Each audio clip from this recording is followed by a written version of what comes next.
After the success and achievement of the Environment Coordination Committee (ECC) of Elaka, Sutnga to shut down 34 illegal coke factories on Thursday, the ECC continued with a peaceful rally for the remaining 14 coke plants which are still running.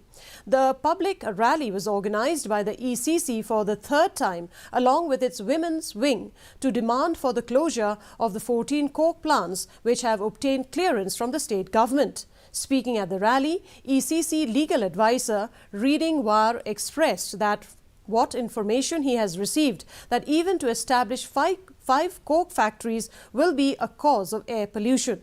Later, the ECC handed a memorandum to the Deputy Commissioner, East Jayant Hills District, Abhilash Baranwal, for closure of these remaining 14 coke factories from Elaka, Sutnga. And now here is the weather report. The maximum temperature